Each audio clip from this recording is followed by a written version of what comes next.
वहीं प्रदेश सरकार ने मॉडिफाइड लॉकडाउन को लेकर नई गाइडलाइन जारी की है। गाइडलाइन में ऐसे ऑफिस जहां 10 या 10 से अधिक कर्मचारी हैं, उनको 50% कर्मचारियों के साथ खोलने को लेकर अनुमति दी गई है। वहीं आपको बता दें कि देखिए, मॉडिफाइड लॉकडाउन को जारी करने के बाद नई गाइडलाइन आ गई है, मगर मॉल और शॉपिंग कॉम्प्लेक्स खोलने की जहां पर अनुमति दी गई थी, उसी के साथ पर्यटन स्थलों को खोलने की भी अनुमति दे दी गई है। तो जैसा कि आप सभी जानते हैं कि राजस्थान की रौनक ऐतिहासिक किले और महलों से है। ऐसे में 61 दिन तक ये रौनक कहीं गुमसी हो गई थी, मगर एक बार फिर से 61 दिन बाद मरुधरा के ऐतिहासिक किले और महलों में एक बार फिर से रौनक लौट आई है। भारतीय पुरातत्व सर्वेक्षण विभाग और राज्य के पुरातत्व एवं संग्रहालय विभाग के अधीन आने वाले सभी स्मारक पर्यटकों के लिए खोल दिए गए हैं। आपको बता दें कि देखिए, जिस तरीके से लॉकडाउन लगाया गया था, उसके बाद से सुरक्षा के लिहाज से देखते हुए तमाम किले और महलों को बंद कर दिया गया था। यहां पर आन जान के लिए रोक लगा दी गई थी, मगर एक बार फिर से पर्यटन स्थलों को खोल दिया गया है और एक बार फिर से रौनक लौट आई है। राजस्थान की जो पहचान है वो यहाँ के ऐतिहासिक किले और महलों से ही होती है। हालांकि अभी इक्का दुक्का पर्यटन स्थलों को ही खोला गया है, मगर ऐतिहासिक किलों का खुलना, महलों का खुलना इस बात का प्रमाण है कि एक बार फिर से राजस्थान में खुशहाली और रौनक लौट आएगी। कोरोना के बढ़ते हुए खतरे को देखते हुए ये फैसला लिया गया था और अब जैसे कि जो कोरोना का ग्राफ है वो लगातार कम हुआ है, उसके बाद ये बहुत ही अच्छा फैसला पर्यटक स्थलों को खोल दिया। और इस पर और अधिक जानकारी संवाददाता निर्मल तिवारी हमें लाइव जुड़कर देंगे। चलिए सीधा उन्हीं की तरफ रुख कर लेते हैं। निर्मल, ऐतिहासिक किले और महलों को खोल दिया गया है, ये कहा जा सकता है कि एक बार फिर से रौनक लौट आई है।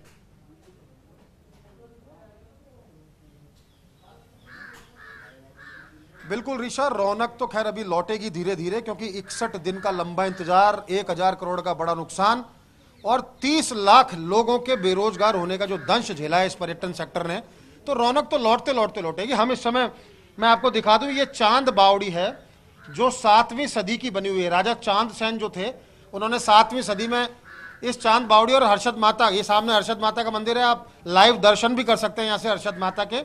और ये अद्भुत स्कल्पचर वाला जो 7वीं सदी का जो चांद बावड़ी का जो मंदिर है, ये महामेरु शैली का बने हुए मंदिर को इसको खोल दिया गया है आज। ये ASI का वो मॉन्यूमेंट है जो देश विदेश में सर्वाधिक जिसको पसंद किया जाता है, जिसपे रोजाना 100 से 150 पर्यटक सिर्फ विदेश वाले इसलिए आते थे कि इसके अद्भुत स्कल्पचर को देखें।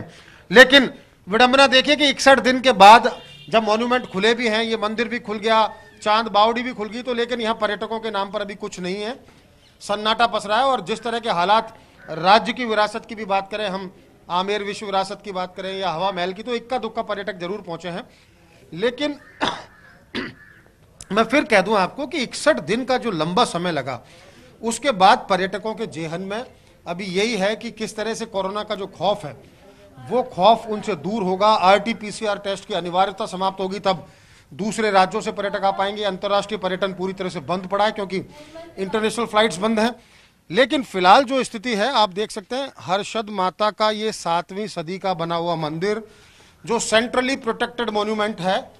सामने माँ हर्षद माता की आप देख सकते हैं कि भव्य मूर्ति, जो पहले नीलम की मूर्ति हुआ करती थी, इसके बाद कुछ मूर्ति के यहाँ चोरी के प्रयास किए गए, उसके बाद मूर्ति को बदला गया। और ये जो तमाम जो स्कल्पचर आप देख सकते हैं, अद्भुत जो स्थापत्य है इस मंदिर का, इसमें जितनी भी मूर्तियां हैं, जितने भी स्कल्पचर है, उनका सबका केश विन्यास भी अलग है। मतलब किसी भी 1000 से ज़्यादा ऐसी मूर्ति, ऐसे स्कल्पचर हैं जिनका सबका केश विन्यास अलग है। तो उस जमाने में 7वीं सदी में जब इसका निर्माण हुआ तो निश्चित तौर पर एक अद्भुत शिल्प आप देख सकते हैं। यहाँ मंदिर के पुजारी भी, इनसे भी बात करने की कोशिश करेंगे। कितने दिन से यहाँ अभी बंद था और क्या पर्यटक आते हैं? नहीं, अभी तो आज ही खुला है ये, पहले ये बंद कर दिया था, 2 महीने से बंद है ये। तो फिर यहाँ के जो जितने भी गाइड हैं या जो छोटे मोटे दुकानदार ये सब है तमाम, इनका किस तरह से धंधा चल रहा होगा? आजीविका पे तो बड़ा नुकसान हुआ होगा। काफ़ी नुकसान हुआ है, ये सब दुकानें बंद थी, कुछ भी मार्केट नहीं था और लोग भी नहीं आ रहे थे, सब कुछ बंद था। तो आज से अब पर्यटन खोल दिया है, तो क्या उम्मीद है कि पर्यटक आएंगे? हालांकि गर्मी बहुत है, अब मानसून भी आने वाला है, क्या किस तरह की उम्मीदें हैं? अब देखिए, अब आज से अभी खुला है ये, मानसून आने वाला है, पर्यटकों का सीजन है, आने को तो आएंगे पर्यटक, लेकिन धीरे धीरे जब खुलेगा और भी तब जाके और भी। देखिए ऋषा, अब मैं दिखाने की कोशिश करूंगा आपको, ये तमाम जो इस गुंबद पे जो मूर्तियां नजदीकी से हमारे वीडियो जर्नलिस्ट सुरेंद्र सैनी दिखाने की कोशिश करेंगे दर्शकों को, क्योंकि पर्यटक तो आते आते ही आएंगे, लेकिन पर्यटकों को हम ये आकर्षण जरूर बता दें। यहाँ का तमाम मूर्तियां हैं, जब महमूद गजनवी का आक्रमण हुआ तो तमाम मूर्तियों को खंडित कर दिया गया, सबके ऊपर नंबर लगे हुए हैं 3345, 3205, 3105, लेकिन इन तमाम मूर्तियों का जो आप देखेंगे जो केश विन्यास है, यानी जो हेयर स्टाइल है सबकी, तमाम मूर्तियों की, वो सबकी अलग है, किसी में भी केश विन्यास रिपीट नहीं किया गया है। और इसके ठीक सामने देखिए, मैं एक बार फिर सुरेंद्र को कहूंगा, हमारे वीडियो जर्नलिस्ट साथी को यहां से दिखाएंगे 7वीं सदी की चांद बावड़ी सामने। तो ये पूरा आभानेरी जो एक अबूझ किला है, एक अबूझ जगह है, जिसको लेकर के लोग अभी तक समझ नहीं पाए, इसके स्कल्पचर को, इसकी महत्वता को। सामने चांद बावड़ी है जो 7वीं सदी के अंदर बनी है, जिसके बारे में बहुत सारी किंवदंतियां हैं कि जिन्होंने इसको तैयार किया, कोई कहता है राजा चांदसेन ने इसको तैयार करवाया। और यहाँ बिल्कुल भी सीमेंट चूने का इस्तेमाल नहीं किया गया, पत्थर के ऊपर पत्थर रख के ऋषा इस स्मारक को बनाया गया है। और ये एशिया का सबसे पुराना मॉन्यूमेंट है जो जमीन से 7 मंजिल नीचे है और जिस पर सीमेंट और चूना बिल्कुल भी नहीं लगा हुआ है। और अभी भी एस्केवेशन जो है, यहाँ एस्केवेशन गतिविधियां हो रही हैं। यहाँ से जो कुछ स्कल्पचर बचे थे, जो मुगल आतताइयों ने जिनको खंडित करने से जो बच गए थे, उनको सबको अल्बर्ट हॉल जयपुर में संजोकर रखा गया है। ये तमाम यहाँ के कंगूरे, यहाँ की मूर्तियां तमाम आप देख सकते हैं। तो कुल मिलाकर के कहा जा सकता है कि पर्यटन के लिए आज पर्यटन स्थलों को तो खोल दिया गया, लेकिन पावड़े अभी नहीं पहुंच सके हैं। हवा महल अभी तक 9 पर्यटक पहुंचे हैं, आमेर अभी तक 3 पर्यटक पहुंचे हैं, अल्बर्ट हॉल कोई पर्यटक नहीं पहुंचा। ये एएसआई के मॉन्यूमेंट है, यहां भी अभी पर्यटक नहीं पहुंचे। कुछ श्रद्धालु और मंदिर के जो पुजारी हैं वो जरूर यहां पर मौजूद हैं।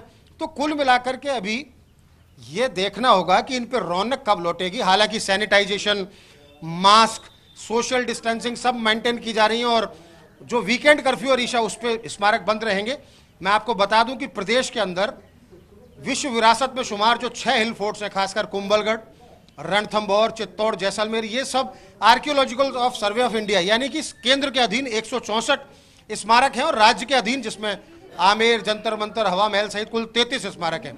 तमाम स्मारकों को खोल दिया गया है। एक टीस जरूर है पर्यटकों में कि अभी भी सर जब पर्यटन खोल दिया गया है पूरे प्रदेश में, अनलॉक की एक 3rd फेज सामने आने वाली है। उस दौर में भी रणथंभौर और सरिस्का को, जो बड़ा आकर्षण है वाइल्ड लाइफ टूरिज्म का, उसको नहीं खोला जा सका है। उम्मीद की जानी चाहिए कि सरकार उस दिशा में भी तेजी से सोचेगी, क्योंकि रणथंभौर और सरिस्का को वैसे भी मानसून सीजन में 3 महीने के लिए बंद कर दिया जाता है 1 जुलाई से, और 30 सितंबर तक वो बंद रहता है। तो अगर कुछ दिन खुल जाता है तो उसके जो तमाम स्टेक होल्डर्स हैं उनको रोजगार भी मिलेगा, वहाँ रौनक भी लौटेगी और निश्चित तौर पर रेवेन्यू भी आएगा। फिलहाल तो ये आभानेरी, और कुछ लोग अभी आने भी लगे हैं। मैं एक बार दिखाऊंगा कि सुरेंद्र आपको बताएं कि कुछ थोड़ी सी चहल पहल जरूर बढ़ी है, इक्का दुक्का लोग आते दिख रहे हैं। हो सकता है मंदिर के श्रद्धालु हो सकता है पर्यटक भी हो, लेकिन कुल मिलाकर के अभी 61 दिन का जो दंश था, कोरोना का जो खौफ था, जो कहर था, उससे उबरने में अभी भी इन मॉन्यूमेंट्स को भी समय लगेगा, टूरिज्म सेक्टर को भी समय लगेगा, सरकार को भी समय लगेगा।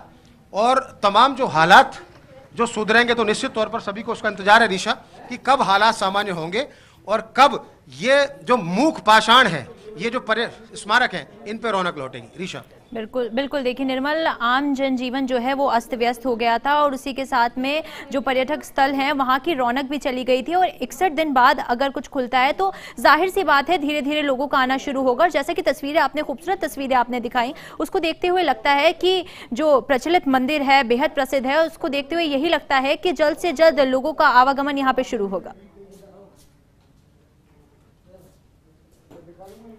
निर्मल, अगर सुरक्षा के लिहाज से देखा जाए तो क्या कुछ तैयारियां रहेंगी? पर्यटक भी लौटेंगे, क्योंकि हम तो देखिए, तो बिल्कुल ऋषा, देखिए मैं वहीं आ रहा हूं। मेरा कहने का मतलब सीधा सा ये है कि ये तो पावनों का प्रदेश है। हम तो वासुदेव कुटुंबकम पधारो हमारे देश, उसी में बिलीव करते हैं। सुरक्षा के पुख्ता इंतजाम है लगातार। आप गार्ड देख सकते हैं, वो ऊपर शिव मंदिर, वहां गार्ड बैठे हुए हैं। पीछे जो है वहां पूरी गार्ड लगाई हुई है। सैनिटाइजेशन के लिए जगह जगह हैंड सैनिटाइजर्स रखे हुए हैं। मास्क के लिए लोगों को बताया जा रहा है, स्टाफ भी मुस्तैद है।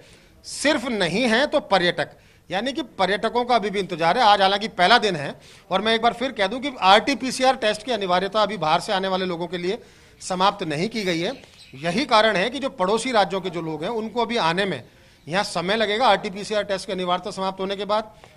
साथ ही साथ जब वो आएंगे तो उनको जब ट्रैवल एजेंट्स और टूर ऑपरेटर्स के जरिए वो बुकिंग करते हैं तो उसमें भी 5 से 7 दिन का वक्त लगता है। और चूंकि सरकार ने अचानक निर्णय लिया है तो सब लोग अवेयर नहीं थे। रात को ही निर्णय लिया, कल शाम को निर्णय लिया गया और आज मॉन्यूमेंट खोल दिया गया, तो निश्चित तौर पर भी 5-7 दिन का समय लगेगा।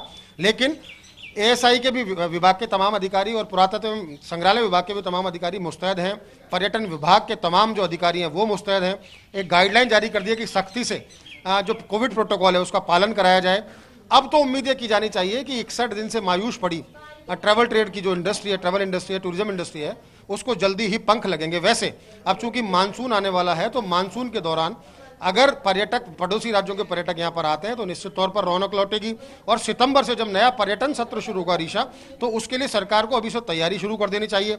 मुख्यमंत्री ने अभी 2 दिन पहले ही पर्यटन विभाग की समीक्षा बैठक ली, उसमें तमाम उन्होंने घोषणाएं की है, तमाम रियायतों की बात की है। हाथी महावत जो परेशान चल रहे थे उनके लिए नगद सहायता राशि जारी की है। लोक कलाकारों के लिए नगद सहायता राशि जारी की है।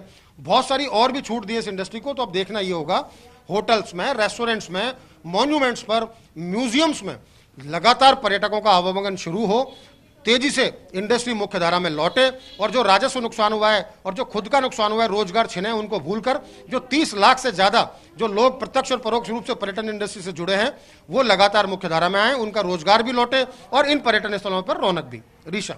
बिल्कुल निर्मल, देखिए यही हम सब उम्मीद भी लगाते हैं कि ऐतिहासिक किले, महलों और इन मंदिरों में, प्रसिद्ध मंदिरों में जल्द से जल्द रौनक लौटे। फिलहाल के लिए आपका बहुत बहुत शुक्रिया तमाम जानकारी हमारे साथ साझा करने के लिए।